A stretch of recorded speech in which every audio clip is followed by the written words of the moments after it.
विश्वंभर, तुला श्रावणीने काय सांगितलं होतं? तिचं पोट खराब आहे. तिचं पोट खराब बिराब काही नाहीये. शुभू जेवला नव्हता ना म्हणून ती जेवली नव्हती. आता बघ डबा घेऊन आलाय तिच्यासाठी. रे नंदा, का तू पुन्हा सुरू झालीस? अरे विश्वंभर, तू का विश्वास ठेवत नाहीयेस माझ्यावरती? हे बघ, माझा तुझ्यावरती विश्वास आहे, पण तू जे बोलतेस ना ते खरंच शक्य नाहीये. हो का? हो. बरं, मग स्वतःच्या डोळ्यांनी बघ, म्हणजे तरी विश्वास बसेल. सत्य काय ते कळेल. उठ उठ उठ, चल बघ बघ, उठ तू, ये ते ठेव सगळं, लवकर ये. तुला कळलंच पाहिजे.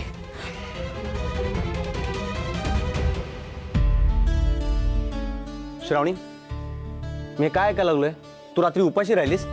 तू खायला का नाहीस? अगं कसला हट्ट आहे? हे बघ, ऐक. श्रावणी, आता मला काही ऐकायचं नाही. हे बघ, मी तुला आता भरवणार आणि तू जेवायचं ते मी मस्त पैकी. बघ, आईचा डबा आणलाय. चल बस इथं. हे बघ, बस शुभू, एकदा माझं ऐक तरी. अरे, बस. ऐक तरी तिचं. तू काही नाटकं करू नकोस. तू थांब थांब, हे बघ, मला नको, श्रावणी, आधी माझं हे ऐकून बघ, घे. भाकरी पिठलं आणलंय तुझ्या आवडीचं.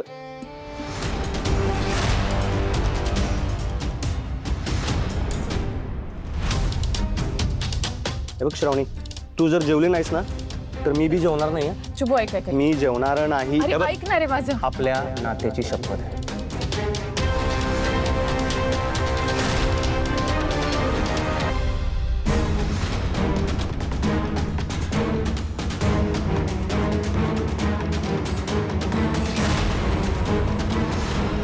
नकोय नकोय म्हटलं ना मी.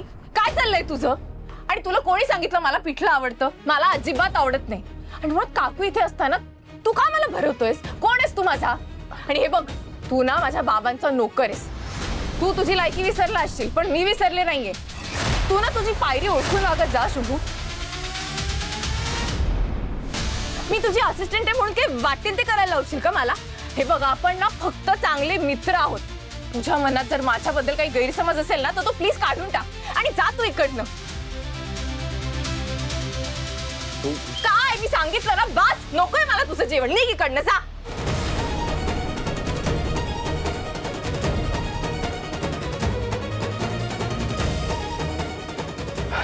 तू माझ्या आईच्या अन्नाचा अपमान केलास ना. मी तुझ्यावर जबरदस्ती करतोय, कळतंय मला. ते मी मुद्दा म्हणून सगळं करतोय जे तुला पटत नाहीये.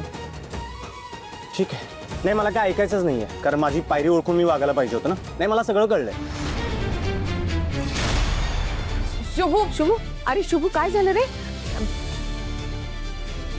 काय चाललंय? मी करायला आले होते एक आणि झालं दुसरंच. आता मला बघायचंय शुभूचा स्वाभिमान किती मोठा आहे ते.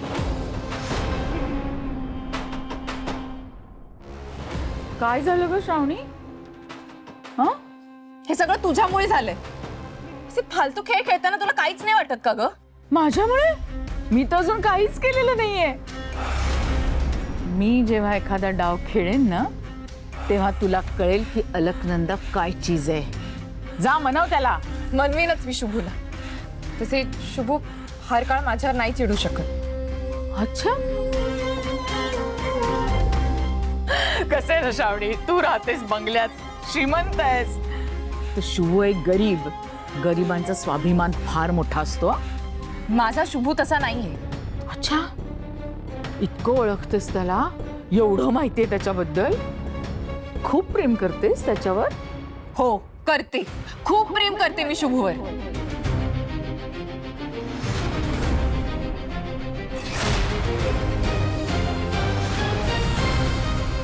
तू माझ्या आई बरोबर जे केलंस ना ते मी तुला माझ्या बरोबर कधीच करू देणार नाही.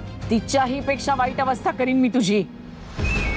तुझे विचार जिथे खुंटतात ना तिथे माझे सुरू होतात.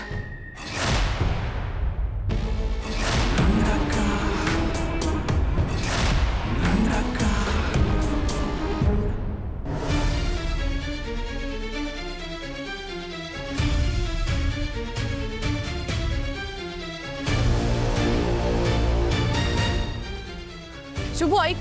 शुभू, अरे शुभू थांब ना. मला आता काही बी ऐकायचं नाही. हे बघ, मी मगाशी ते केलं ना ते करावं लागलं अरे मला. मला आता काही बी ऐकायचं नाही आणि बोलायचं बी नाही. प्लीज प्लीज एकदा ऐकून घे फक्त. नाही, तुम्ही मला माझी जागा दाखवली श्रावणी मॅडम. मी आता माझी पायरी ओळखून वागेन. ऐक ना, ऐक ऐक ऐक. मला मॅडम नको रे म्हणूस. अहो मॅडम नको म्हणू. अहो तुम्ही माझ्या मॅडमच आहात, साहेबांची मुलगी आहात तुम्ही. मी तुम्हाला श्रावणी नावाने कसं काय हाक मारू? हे बघ, मला कळते तुला खूप वाईट वाटले, मला कळते, पण तू कारण समजून घे ना. श्रावणी मॅडम, मला आता काय समजून घ्यायचं? असं का करतेस? एकदा ऐक ना माझं. हे बारे, म्हणजे तुम्ही मला माझी जागा बी दाखवणार, तुम्ही मला त्याच्यावर ओरडणार बी नाही. काय माहिती आहे काय, श्रावणी नावानं हाक मारणं खरं म्हणजे माझी लायकीच नव्हती आतापर्यंत. मी माझी लायकी सोडून वागालतो. आणि खरं तर तुम्ही आतापर्यंत ना माझ्यावर उपकार करालता, ते मला वाटाल तर प्रेम. आता मला शानपण आलं. आता मी माझी लायकी सोडून वागणार नाहीये. आता कसं आहे, मला हे कळून चुकलं की जोपर्यंत तुमची गरज होती ना, तुम्ही चांगलं वागत होता. आता कसं आहे, तुमची गरज संपली, आता मी मरो पडो झडो, तुम्हाला काय फरक पडते ना? एक असं तोडून नको ना वागूस. बाबा होते रे दरवाजात. बाबा दरवाजात होते म्हणून असं वागायचं? हा, मला काही कळतच नाही. आणि साहेबासनी घाबरून एवढा अपमान करायचा. अहो तुम्हाला मी घास भरवालतो, जेवण भरवालतो, त्यासनी रागवण्यासारखं काय होतं? अरे ते ना आत्याने मला आता कारण काय बी ऐकायची नाहीये. तुम्ही आतापर्यंत जे काय 4 शब्द गोड बोलालता ना, त्याला मी मैत्री म्हणालतो. पण नाही, यातलं आता काय बी खरं नाहीये आणि यातलं आता काय बी होणार नाही, हा माझा शब्द आहे. मला आता एवढं कळून चुकले, आजपासून यो शुभू तुमचा नोकर आणि तुम्ही माझ्या मॅडम. आतापर्यंत जे काय चाललेलं ना माझ्या मनात, ते एक स्वप्न होतं आणि ते खरं आहे. नाही ते खरं आहे. गरीब माणसांचं ना स्वप्न कधी सत्यात येत नसते, ते मला तुम्ही दाखवून दिलं. मी तुमचा खूप आभारी आहे. धन्यवाद मॅडम.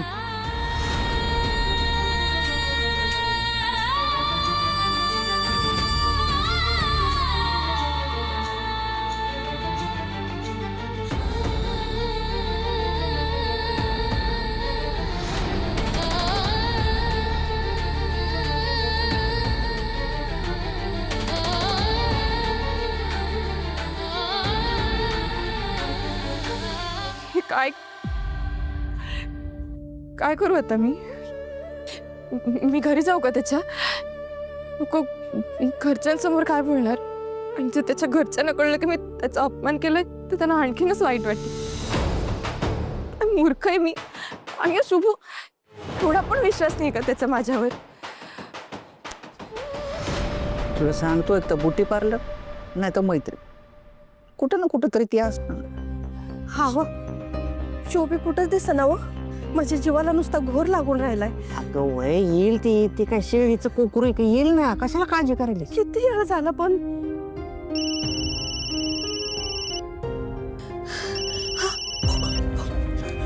हॅलो हॅलो, तुमची शोभा माझ्या ताब्यात आहे. अरे देवा, आई अंबाबाई, काय ऐकायलोय मी? वय वय बरोबर ऐकले तुम्ही. पोरगी जिवंत पाहिजे ना? हो, पण कोण बोलाल तुम्ही? काय झालं कारभारने? हा होय, आपल्या शोभेला कुणीतरी किडनॅप केलंय, तो माणूस बोलतोय. काय? बाई, बघू इकडे. हॅलो, हा कोण बोलायलाय? हो, ते महत्वाचं नाही हो. आता तुमच्यासाठी फक्त तुमची पोरगी महत्वाची आहे. तिच्या जीवाचा विचार करा जरा. तुमची मुलगी जर जिवंत पाहिजे असेल तर 50,000 रुपये मी सांगतो त्या ठिकाणी आणून द्यायचे. किती? 50,000? अहो नाही हो बाई, एवढे पैसे नाहीत आमच्याकडं. ऐका हो, 1 लाख द्या आणि तुमची पोरगी घेऊन जा. अहो मी इथं 50,000 नाही म्हणालो, तुम्ही 1 लाख कुठं मागायला लागलात?